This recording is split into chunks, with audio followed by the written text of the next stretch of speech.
It's like the news, but for nerds. Subscribe so you never miss an episode. Nerdvengers, it is Josh, and this is your Nerdy News Rundown for Wednesday, June 16th, 2021. A juicy Star Wars story, as I promised you, dropped today. We're going to be talking about that, the Inquisitors Disney Plus show. I want to talk all about that. There's also some Bad Batch updates, leaked titles for the next few episodes. Pretty cool stuff there. And we also have to issue some corrections from a Sony story yesterday. But first, let's begin with Loki Episode 2.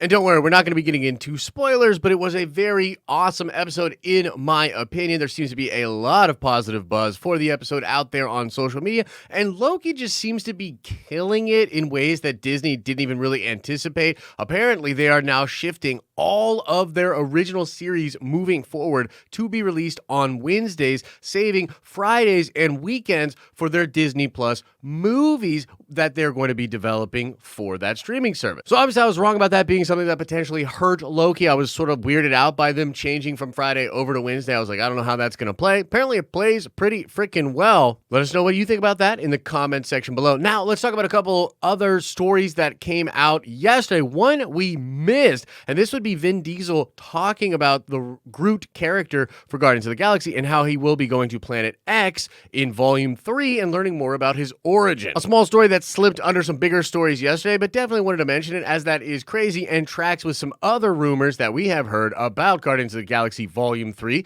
like the other weird rumor that we will meet the High Evolutionary and learn that he is the person that created Rocket Raccoon. There seems to be a theme of the actual origin of these characters being further explored in Guardians of the Galaxy Volume 3, but for now, just a rumor. But this was said by Vin Diesel himself, so likely very true that we're going to be visiting Planet X with Groot. Let us know what you think about that in the comment section below. And now let's talk about the Morbius film. Tyrese Gibson let it slip yesterday, or I guess lied yesterday, about the fact that the Morbius movie will be in the MCU. Shortly after that interview, and apologies to all of you, we just missed this correction, but Sony came out and issued a statement that basically said Tyrese has no idea what he's talking about. It's not in the MCU. And it's so interesting that they will move that quickly on something like that being said, but give no real slack to their actors when talking about Spider-Man 3 and the worst kept secret on the internet that we all know Toby and Andrew are going to be in this movie. I mean, why won't you just let them talk about it? It seems crazy. But a correction, we technically got that story wrong, or rather reported what Tyrese said without realizing that Sony had come out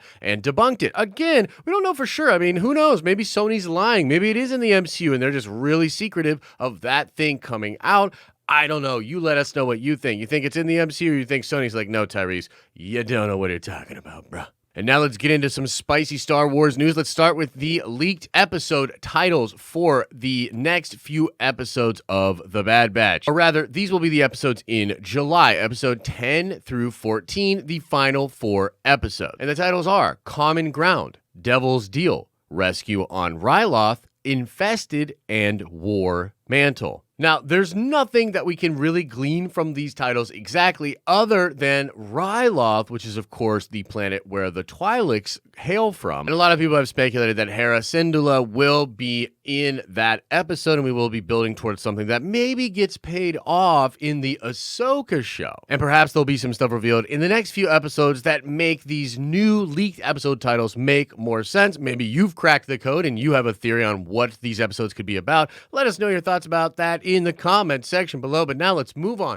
to the big story of the day, the big Star Wars news that I was teasing out. This is an exclusive from the hashtag show. So we're going to treat this as a report of a rumor. Reading right from the article here, it says the Inquisitors are a group of Force-sensitive individuals tasked with destroying the remnants of the Jedi Order. Under the leadership of Darth Vader, they hunt down and kill any remaining Jedi or Force-sensitive individuals who don't fall in line with the Empire. They were introduced in Star Wars Rebels before being added in other projects, including the video game Star Wars Jedi Fallen Order. Dave Filoni, who has shepherded the Star Wars franchise for years now, is a huge proponent of the Inquisitors. He's making a big push for them for future projects. They'll be making an appearance in the Obi-Wan Kenobi series that's coming, but that's not all. We can exclusively share that this will set up their own Disney Plus live-action series. This project is in early development, but will be a continuation from what we see in Obi-Wan Kenobi. Also, interestingly, there will be appearances by Inquisitors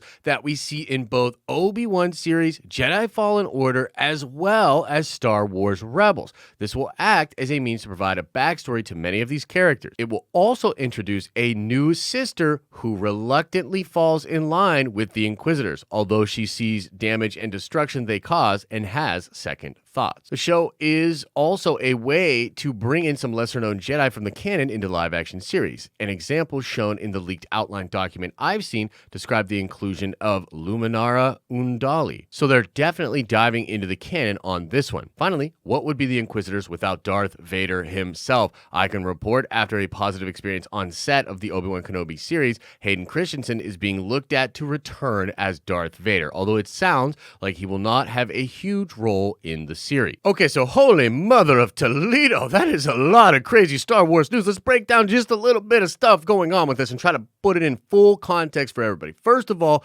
Cowboy Dave, who again got that sick promotion last year, which recently became very real after being changed on the Lucasfilm website, has made a big push for not only a lot of his characters showing up in The Mandalorian and setting up the Filoni-Verse, but it seems like he loves the Inquisitors and wants the Inquisitors to be a bigger and bigger part of what they are doing in live-action Star Wars. The fact that they're going to be set up in Kenobi and tied together to Rebels, Kenobi, and Fallen Order is absolutely incredible and totally seems like a Dave Filoni thing, but it's very important to note that the inclusion of Kenobi being attached to anything Mandoverse or Filoni-Verse is new. Originally, that show was going to be pretty much isolated to Kenobi, his experiences, his story, and just be thought of as a cool piece of Star Wars content, but it looks like Dave is really kicking in that creative director role and really pulling together one of my favorite words, that's right, connective tissue, which again is a little bit like the Marvel Cinematic Universe, and you just love to see it. If they can execute on this, it'll be an amazing thing for Star Wars fans. Next up, hidden within this story is the scoop that Hayden Christensen as Darth Vader likely has a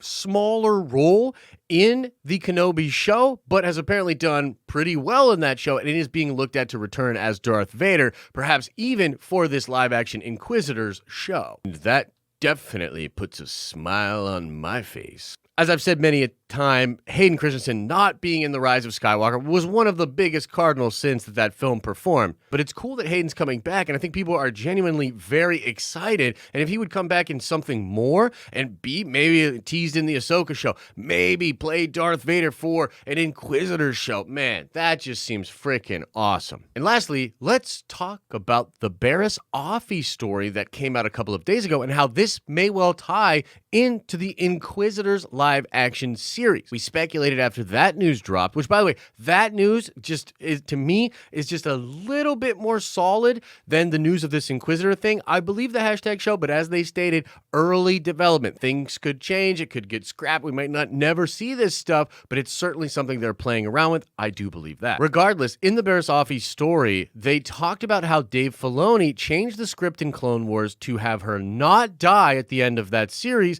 and to leave her story open-ended because he had plans for her. There were also a lot of rumors that suggested she would show up as an Inquisitor in Jedi Fallen Order. And as far as we know it, the third sister and third brother are still up for grabs in the mythos, and so Barriss Offee could well become the third sister. They make mention in the hashtag show about a new Inquisitor that isn't really down with what's going on. So the article mentions a new sister who reluctantly falls in line with the Inquisitors, although she sees the damage and destruction they cause and has second thoughts. Could that be the role that Dave had in mind for Barriss Offee? And could that put her back in connection to Ahsoka? And you see, again, the really well thought out connective tissue that may well be happening with all of this new Star Wars live action Disney Plus stuff. Hey man, if this stuff is actually happening the way that it's being reported, the way that we're thinking it's going to happen, Man, I'm going to totally forgive them not coming out and saying anything on May the 4th because it's clear they've been hard at work and they are building out something that I think Star Wars fans should be very excited about. I am personally very excited about. Again, around the time after Rise of Skywalker, when I first was really reaching out to a lot of people that I knew in the industry, a lot of sources, a lot of just other scoopers and people that I have communication with, I kept hearing that they were planning stuff to be more like the Marvel Cinematic Universe in the way that it all connected together. We haven't fully seen that develop yet, although there's been some stuff in Mando Season 2 that I would argue definitely set that up as the thing they're doing moving forward. Some of these newer stories are just making it seem like they're taking that to a whole nother level. Filoni-Verse is the way. Let me know what you think about this crazy report in the comments section below. Definitely come on by our live streaming channel where I'm sure we will be talking a lot about this story and all the other crazy nerdy things that are happening in the world. And as I always say, I hope you are having an awesome and a nerdy day. And I'll see you in the next video.